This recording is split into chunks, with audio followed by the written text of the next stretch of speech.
On a quiet Tuesday afternoon in Upper Arlington, Ohio, an 8-inch stainless steel kitchen knife was retrieved from a silverware drawer for a purpose that had nothing to do with preparing food.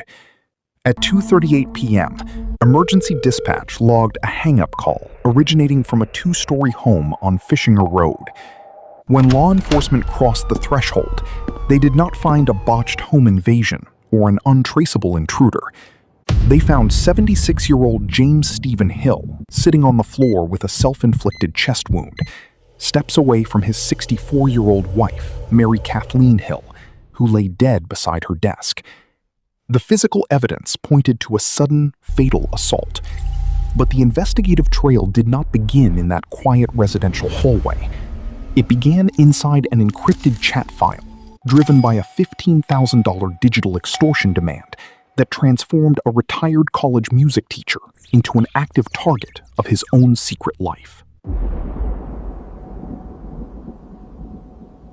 To understand why an educated, mild-mannered man would make this choice, you have to look at the baseline environment. Upper Arlington is a manicured, high-income suburb of Columbus, Ohio. It is the kind of neighborhood where people live for decades, serve on municipal committees, and maintain spotless public records. Mary Kathleen Hill spent her afternoons working quietly in her home office. On the day she died, her desktop computer was open to routine personal files and financial spreadsheets. She was focused on mundane, everyday tasks, the standard quiet operations of a 40-year marriage. Her husband, James, was a respected former university music instructor. To their neighbors, their friends, and their immediate family, James was an intellectual anchor, controlled, predictable, measured. Except James was operating under a behavioral structure known as identity partitioning. For months, he had been maintaining a parallel life on online dating platforms, creating discrete digital personas away from his wife's awareness. He believed his digital footprint was completely isolated, but in mid-November, that partition failed. An anonymous online entity targeted James in a classic sextortion scheme. The extortionist acquired explicit photographs James had sent across the network and delivered a precise deadline. Pay $15,000 in Apple gift cards, or every photo, chat log, and search query would be broadcast directly to his wife, his family, and his former colleagues. Consider the psychological mechanics at play. The extortionist was asking for money, but to James, the demand was not a financial threat. It was a threat to his public identity. He faced two distinct paths: financial ruin combined with total social humiliation, or an immediate, desperate attempt to erase the witness who mattered most. He did not possess $15,000 in accessible, untraceable assets. Therefore, his focus shifted entirely from negotiating with the scammer to controlling the fallout inside his own house. This brings us to what behavioral analysts call the reputation conservation protocol. When an individual's internal shame reaches a critical threshold, public exposure is processed by the brain as an existential threat. The social identity becomes more valuable than physical reality. James began searching his residence for a firearm. He checked his nightstand drawers. He checked the closets. Nothing. But instead of abandoning the objective, He pivoted to the kitchen. He selected an 8-inch chef's knife. He walked back up the stairs, one step at a time. The carpet suppressed his footsteps. Mary was sitting in her office chair. Her back was turned to the doorway. She had no reason to glance over her shoulder. She was in her own home, in the middle of the afternoon, surrounded by her own books and files. James stepped behind her. He did not initiate an argument. He did not issue a warning. He raised the blade and plunged it directly into the center of her chest cavity. The technical mechanics of the assault reveal a deliberate lack of hesitation.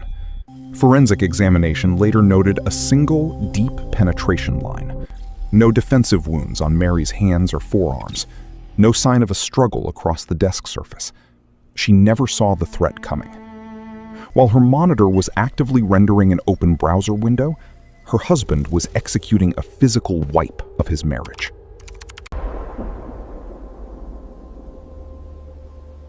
Now, analyze what happened immediately after the strike. A rational actor in panic might flee the scene or dial 911 for medical assistance. James did neither.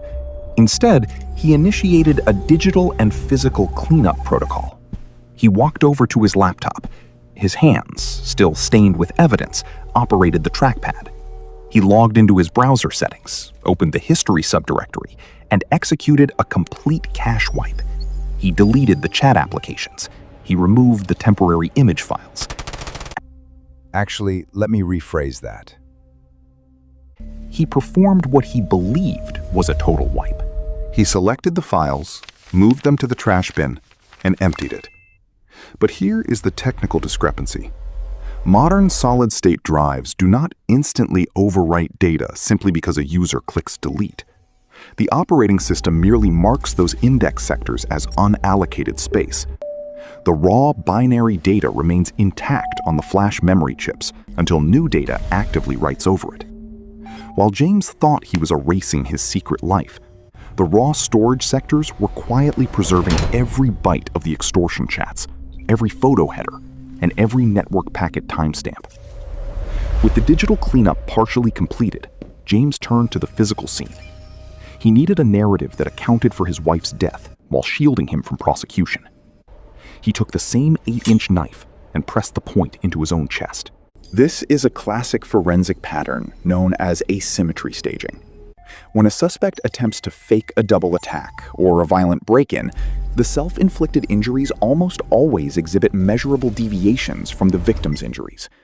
Mary's chest wound was deep, linear, and delivered with maximum physical force. James's wound was shallow, angled away from critical organs, and accompanied by minor surface abrasions, textbook hesitation marks. His brain, driven by self-preservation, refused to allow his hand to drive the steel to a fatal depth. He dropped the knife to the floor. He sat down near the doorway. He allowed a phone call to connect to emergency services before disconnecting, ensuring that police would be dispatched to the address without him having to construct a verbal lie on a recorded audio line. When Upper Arlington officers crossed the threshold, they found a scene that contradicted itself at every turn. James claimed an intruder had breached the residence, attacked his wife, stabbed him, and fled. Therefore, detectives immediately began testing the physical mechanics of that claim. First, the entry points.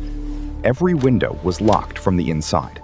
The deadbolts on the exterior doors were engaged. There were no scuff marks on the door frames, no altered latch plates, and no forced entry footprints on the manicured lawn outside. Second, the timeline. Police response time following the 911 hang-up was under 4 minutes. For an outside intruder to enter a locked home, execute a lethal stabbing in an upstairs office, inflict a non-lethal wound on the husband, wipe a laptop browser history, and exit through locked doors without leaving a trace on surrounding neighborhood security cameras was physically impossible. Then came the digital forensics unit. Investigators seized the laptop from the home office. Using forensic extraction software, analysts bypassed the operating system's file directory and executed a low-level physical dump of the drive's unallocated sectors. What they pulled from the raw NAND flash memory completely dismantled James's defense. The drive contained deleted temporary files from the dating platform. It contained the exact extortion messages sent by the scammer. It contained the threat, timestamped just 90 minutes before the 911 call. And most crucially, forensic analysts uncovered local browser search logs from the morning of the murder. Terms executed by James included queries on how to permanently erase browser tracking, how to purge local application caches, and how to scrub device metadata.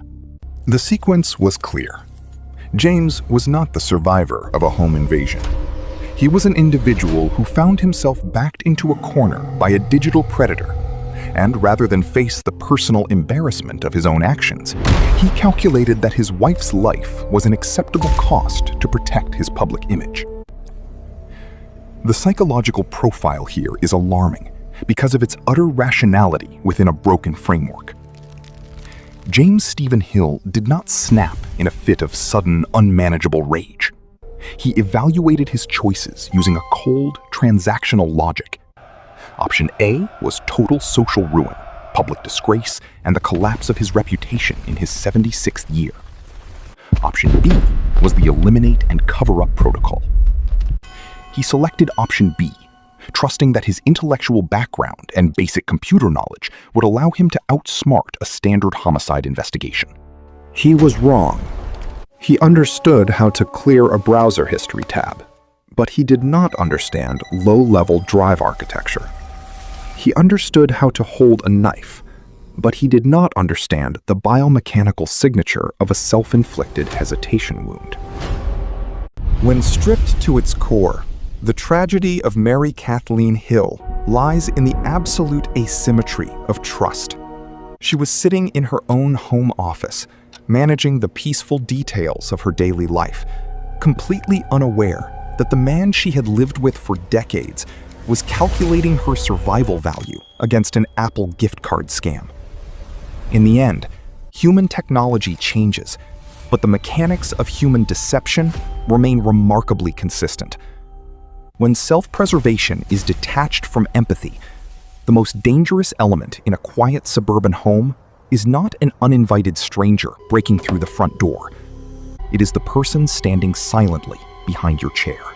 When you look at cases where modern digital footprints expose long-held personal secrets, it raises a fundamental question about the world we live in today.